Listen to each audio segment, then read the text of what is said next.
Hello?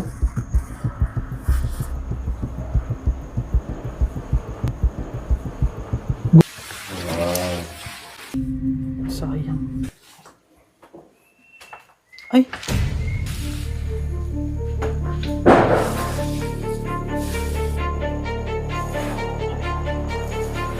Bakit may kumakalabog?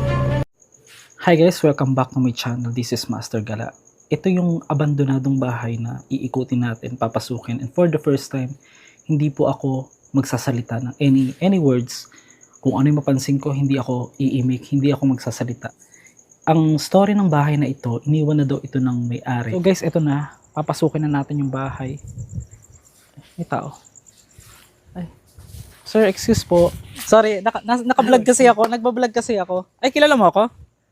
Master Gala. Gagi, ba't kilala tayo guys? Alam mo bang story nitong bahay na ito? May alam ka na story dyan sa bahay? Kasi nakausap namin kanina, hindi naman pumayag ganun. Pero okay lang ba naka-video kasi ako, nagpa-vlog kasi ako? Huwag lang po. Wag lang po. Blurred na lang kita sir. Okay lang po. Okay lang. Nakausap kami kanina, sabi, ito daw ay bahay daw ng pastora, tama po? Oo. Babae. Siyempre pastora guys, baba. Sorry po. Ngayon, may alam ka diyang kwento na naririnig mo lang sir or experience mo or kahit narinig lang po? Meron akong nakita dyan na laki. Nakakita mo ka talaga? Lalaki? Okay. Pero ito, hindi na to pinupuntahan ng may-ari. Gano'n na siya katagal abandon? 2015. 2015. Matagal na. Lagay po dyan. Nakakatakot eh. Tulad ng ano po? Makita pa eh. Babae tsaka tomboy. Charis. So, iniwan na daw ito ng may-ari na isang foreigner na babae. Tapos ngayon, na-abandon ang bahay na ito since 2015.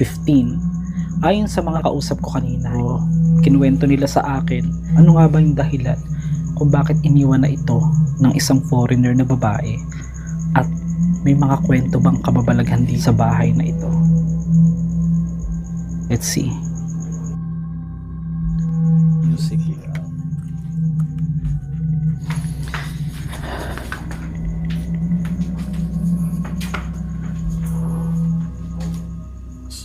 First time ko mga master na papasok, ikutin namin to up and down hanggang second floor tapos hindi magsasalita. Okay, bakit naglolo ko yung ano? Wait lang. Bahay na abandon na hindi tayo magsasalita, kung ano yung mapansin at baka i-voice over ko na lang kumbaga dito. Let's go.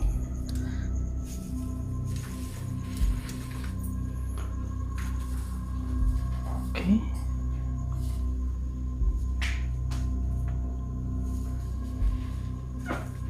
May kakaibang enerhiya. Bawal nga pala magsalita, sorry.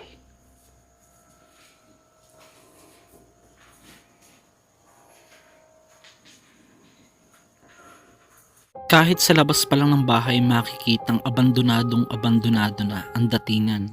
Tila ba'y wala nang pumupunta kahit sino dito.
Boses lalaki.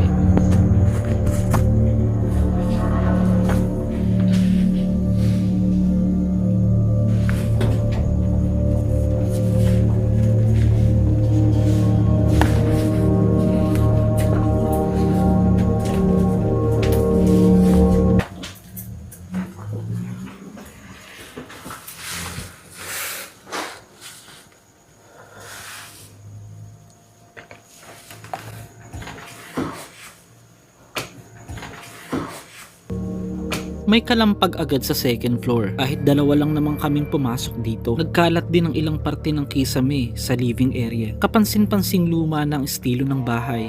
Maging ang mga cabinet at mga upuan nito.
Nanginginig yung kamay ko.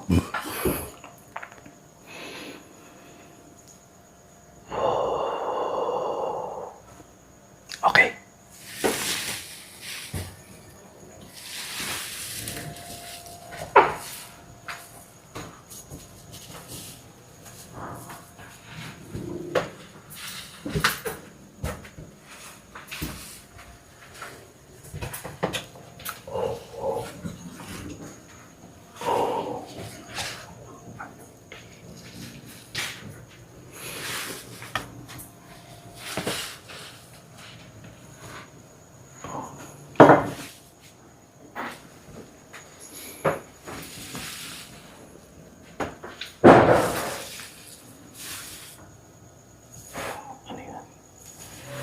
Bakit may kumakalabog?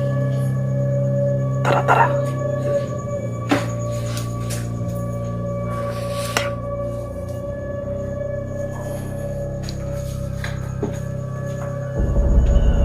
Ang daming kwarto. Ano ito? Yan. Gago. Ano ito? Face mask. Anong laman ng mga yan?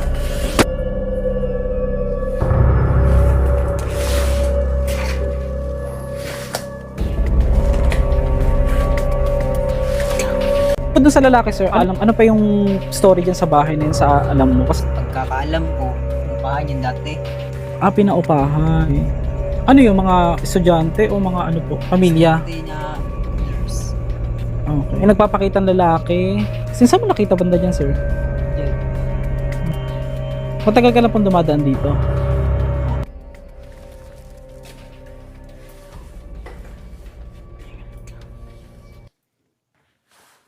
Ilaw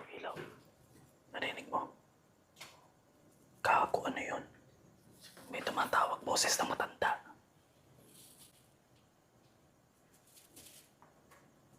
Gago. Sorry guys. So parang it's nonsense na para hindi na magsalita. Total nakapag-ikot naman na tayo. Maganda pa tong kaya parang lumang-luma na masyado. Kailangan natin bumaba na. Iba-iba na yung naririnig ko. May naririnig akong boses ng matandang lalaki na tumatawag. Pakiilaw nga ako dito, Ayan. Ayan, narinig mo? Ano yung mga to? Alam mo guys, hindi ako masyadong nag-ilaw. Hindi kami masyadong nag-ilaw kasi mas mafe-feel namin yung paligid. Teka, wait. Huwag mo ko iwanan.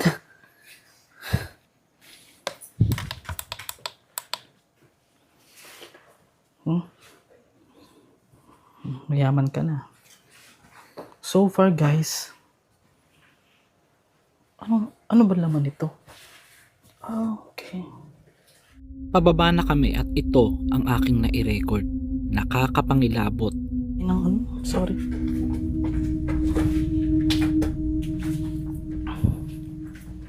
Dandahan na.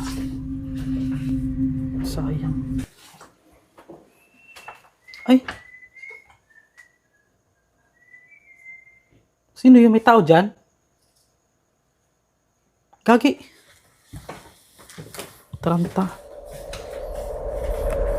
Mag-video ka. Dali, video. Mag-video. Video ka. Marinig mo. Ha?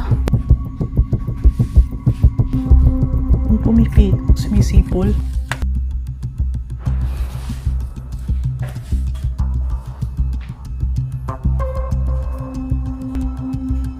Baka kapitbahay lang kaya yun.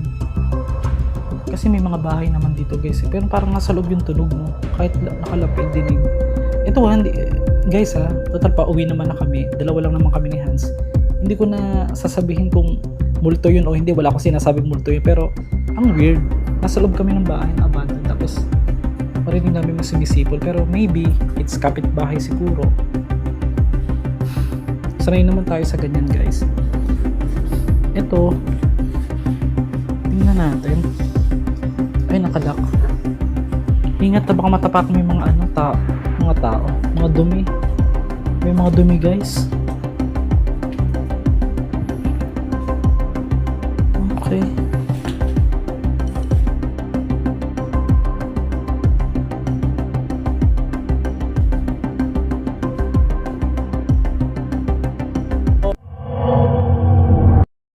So ito na guys, siguro first time ko to, kahit device lang gagamitin natin, magpa-paranormal investigation na tayo kung magtutugma dun sa na-interview natin kanina, yung story.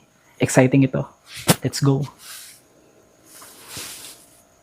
Hi Spirit Talker, this is Master Gala. May kasama ba kaming iba dito?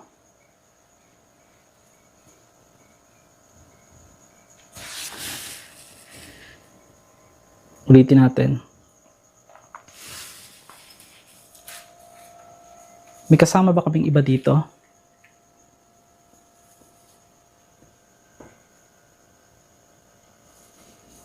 Hindi ako masyadong sanay ng seryoso guys. Amoy talaga. Meron ba akong kasama iba dito? Hello? Tutukan hanggang dulo ang nakakapangilabot na nagtugma sa ating mga nai-record base sa kwento at sa aking mga naririnig sa itaas kanina. Pakinggang mabuti. Meron ba akong kasamang iba dito? Hello?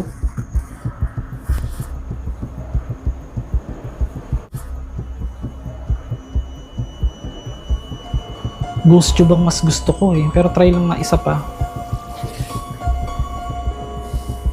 Arrest? Sino yung inaresto? Yung may-ari ba ng bahay na ito?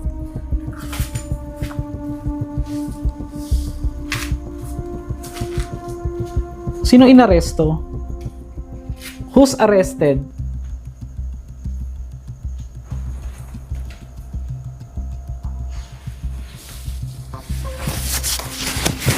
who's arrested. Nga pala guys, dagdag ko lang sa information nitong, ito daw ay pag-aari ng isang foreigner nga na pastora pala o parang naglilingkod daw sa simbahan, mga master. Ito po ay located, yung mga magtatanong, dito po sa Cavite. At abangan nyo din yung ating vlog dito sa Cavite, kung saan part dito yung may abandoned na resort. Hi Ghost Tube, may kasama ba ako ditong iba na hindi ko katulad?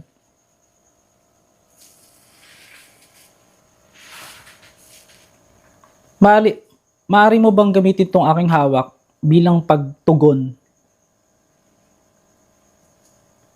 Kasi mga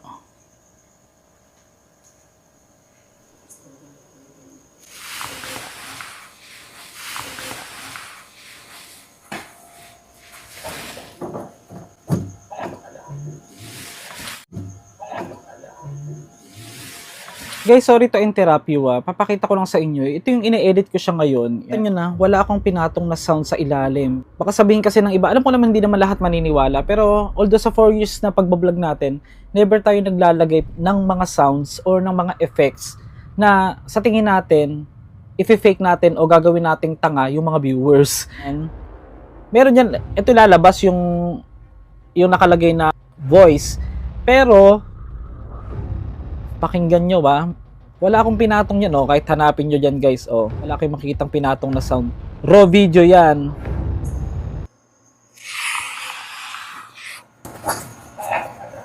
Wala kang alam.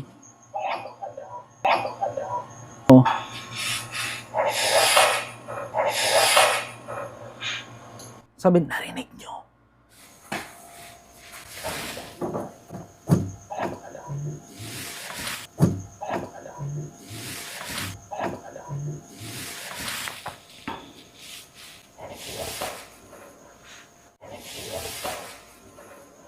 Tapos ito pang nakakapangilabot. Nagtugma, pero iba yung pagkakarinig naman ni Hans na kasama ko.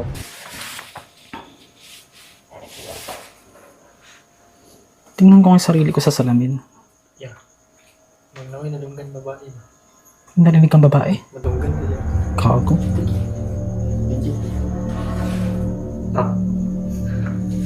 Huling tanong, Ghost Tube, totoo ba ang kwentong kababalaghan dito sa bahay na ito? Maaari ka bang sumagot?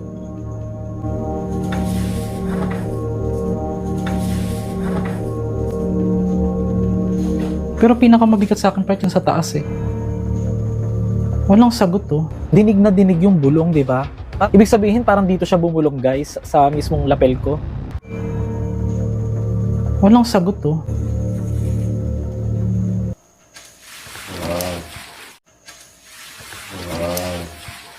Magawa lang ako ng video. Narinig mo? Gago, ano yun? May tumatawag, boses ng matanda. Kung ano lang yun nangyari, disclaimer lang mga master hindi natin i-assume na ito ay 100% multo. Kasi merong magsasabi dyan na pinipilit namin takutin yung mga tao at tinatakot lang namin yung sarili namin. Well, dun lang tayo sa totoo mga master. Siyempre guys, meron tayong pinoprotektahan ng credibility sa sarili natin at sa mga viewers natin. Mga special viewers natin dyan na solid master since day one. At yung ating mga OFW na subscribers palagi nanonood sa atin. Madaling araw ko ini-edit tong video, pinili ko nang i-edit ngayong araw kasi mas nakakakilabot Dahil alam ko naman sa sarili kong totoo yung mga nai-record ko. Ulitin ko, yung narinig naman kanina na sipol, yung pagbaba namin ng hagdan, hindi natin sure kung doon yun nanggaling sa loob ng bahay o doon sa labas. Pero parang sa tingin ko, sa labas yun. Baka mamaya may nakapansin sa amin na may nagbablog sa loob ng bahay dahil harap naman ng kalsada yung bahay na yan. O baka pinaprank kami. Pero iba kasi yung sipol niya guys creepy. Ay! Sino yung may tao dyan? Hanggang ngayon ay misteryo para sa akin kung bakit nilisan ang tahanang ito. So yan, base sa experience ko dito sa bahay na to mga master, wala akong medyo mabigat lang, medyo parang lonely bahay. So yun nga guys, still unknown. Hindi pa natin alam talaga ang complete details na abandon ito. Pero ang sabi, matagal na raw umuwi ng Amerika yung mismong pastora na nagmamayari. Kaya may mga nakita kayo kanina na mga nakadikit na pictures. Huwag mong kalimutang mag-subscribe in 3, 2, 1, subscribe ka na. And don't forget to share this video. Thank you so much. See you on the next gala. Hindi lahat ng eksplorasyon natin ay masasabi nating lahat ay may sagot dahil karamihan sa ating mga pinupuntahan ay may kalakip na misteryo. Napakasayang talaga ng bahay, pero kahit sa lungkot nito at pagkakaabandona ay tiyak. Maraming nabuong masasayang alaala at kwento sa loob ng bahay na ito. Isa lamang ito sa patunay na ang mga bagay na ating kahit pinaghirapan ay nawawala at iniiwan.